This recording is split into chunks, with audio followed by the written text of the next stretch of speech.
Shabbat Shalom. Today I'm going to talk about one of the classic Jewish numbers. So before we start, yell out some of the classic Jewish numbers for us.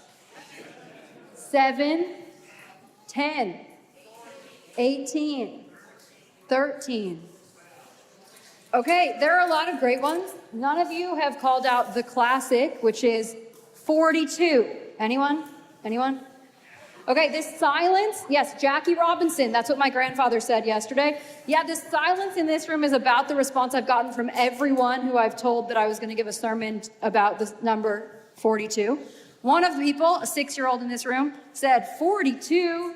42 is like math. You're going to do math in your sermon? And then when I told Rabbi Brous I was going to give a sermon about 42, she paused and she said, well, I definitely haven't given a sermon about the number 42, which may have been intended to dissuade me, but as far as I heard it, it just meant it was fair game. So here we are, 42. It is, as I see it, a great and underrated and underexplored Jewish number, mostly more common, honestly, in the Hitchhiker's Guide to the Galaxy fandom. Anyone in the room? Great. Wow, a few of you. Okay, I am not, but after this I might be. So what I've learned is that in the Hitchhiker's Guide to the Galaxy fandom, there's a group of people seeking an answer to the ultimate question of life, the universe, and everything from this supercomputer, and the answer in the end is 42.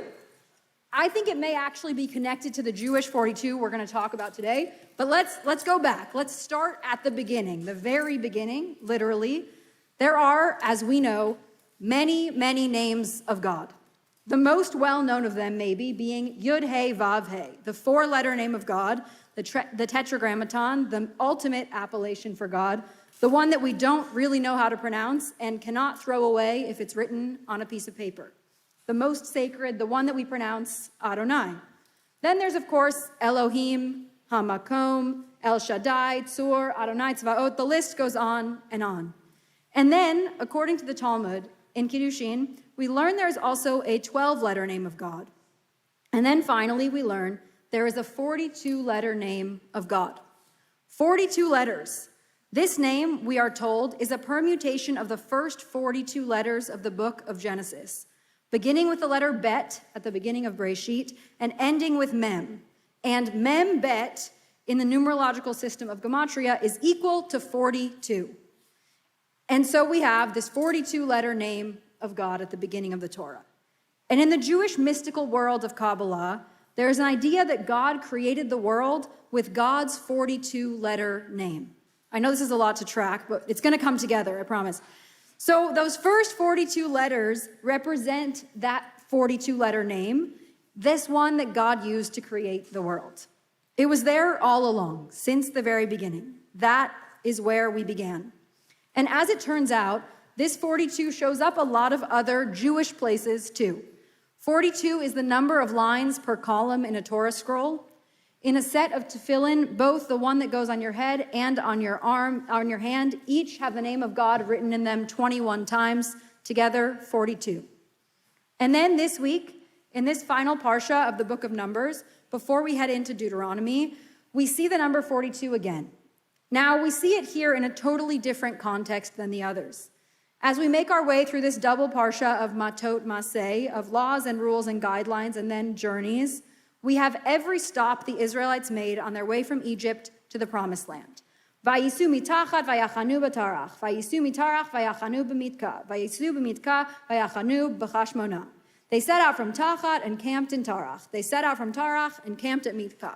They set out from Mitka and camped at Chashmonah, and on and on and on. And at the end, when we count up all the stops we have, you may have guessed it by now, there are 42. 42 stops from slavery to freedom.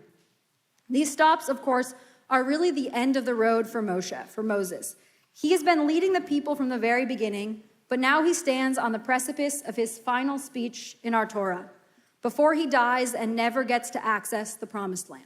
He gets to see it, but he can't access it. And yet, I think there's something God is trying to tell him in this last series of stops on his journey. In order to understand it, we need to go back to that same piece of Talmud in Kiddushin where we first encountered the 42-letter name of God. What we learn about this specific name is that it's very rare. It's almost never used and transmitted only to certain very few people. People who are seen to be elevated and admirable and having many desirable qualities. It might follow then, we would think, that of all the people, Moshe would be one of the people to whom that name was revealed. Of all the people in our tradition, our great, great leader. But in the list of qualities required of people to access that name of God, we learn that maybe Moshe didn't actually access it. The Talmud says, Ein mosrin oto ella lemi, that this name is only revealed to those who are tsanua ve'anav, discreet and humble, ve'omed b'chatzi yamav, at least halfway or midway through their life, ve'eno mishtaker, who are not prone to drunkenness, ve'eno ma'amid al midotav, who are not too rigid and willing to be flexible. These all seem like things that Moshe is or has. Discreet, humble, later in his life, not prone to drunkenness, not too rigid. He did, after all, take a question to God just in last week's Parsha because he realized he didn't know the answer. So it seems like he might receive that name of God. But there's one more quality in that list. Ve'eno koes, slow to anger. Of all the incredible gifts that Moshe has, he is not slow to anger. In fact, we have been reminded over and over again that Moshe will not be entering the promised land because of this fatal flaw. Because when he was leading the people through the desert and they were unhappy and complaining and pushing all of his buttons, and he was told by God to talk to the rock to get water for them, he couldn't keep his cool. He hit the rock instead of talking to it. His anger got the best of him.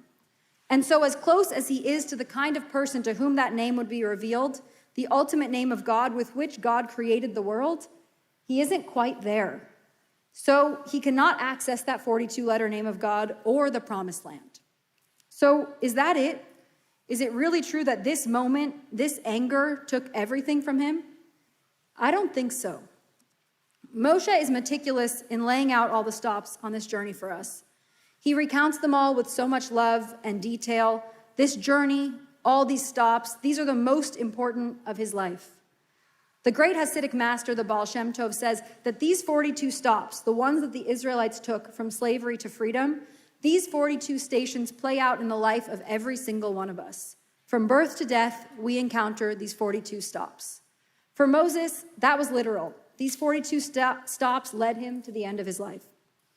It must have been so emotional for him as he stood and recounted everything he had experienced, everything that he had led people through over these many decades, reflecting on all that he had done and also all the ways that he had fallen short, fixated on all the ways he didn't end up where he wanted, so focused on what he lost because of his anger.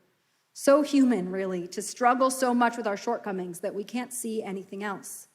But maybe even in Moshe's consequences, he got something, even though he also could never access that 42-letter name of God. I think instead, God gave him these 42 stops, these sacred stations from slavery to freedom, his own way of living out connection to that supernal identity of God. He didn't get it in the way he might have imagined, but he got something else. His journey was his reward, as it is with so many of us. But it always feels like it will feel better to get the reward at the end, some tangible outcome we can focus on, the promised land, the job, the marriage, the salary, the vacation. But we don't always get those things. Or when we do, they still don't make us feel better. We're still waiting for something else or fixated on how we could have done it better. And sometimes it doesn't make sense until after the end, once we can look back and understand it all. In the Talmud, there's a story about Moshe, about what happens to him and his legacy even after his flawed leadership. The story goes, it may be familiar to you, that Moshe went up to meet with God, and God told him about this great scholar who would be born in many generations, who would derive halachot, laws, from even the embellishments and crowns on the letters in the Torah scroll. His name would be Akiva ben Yosef, or as we have come to know him, Rabbi Akiva. Moshe demands that God let Moshe see this person. So immediately Moshe finds himself sitting in the back of Rabbi Akiva's study hall, and he's listening to what they're learning, and he doesn't understand it. He can't follow it. He becomes so discouraged. This scholar is so much greater than Moshe himself had ever been. But then one of Rabbi Akiva's students asks him where he derives this halakha.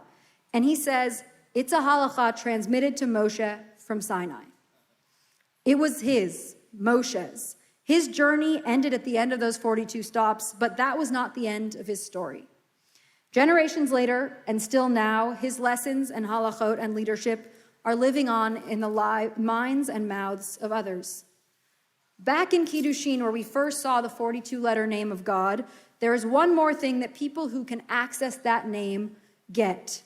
V'nochel shnei olamim, ha'olam hazeh v'ha'olam haba.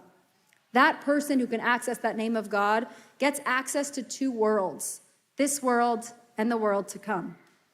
And despite everything, that was the last gift this unknowable name of God gave Moshe. He got access to his world and the world to come. He got to see with his own eyes the impact of his life and his lessons on others many generations later, even though he didn't get to the promised land or God's 42-letter name. He wasn't his worst mistake. It didn't ruin everything.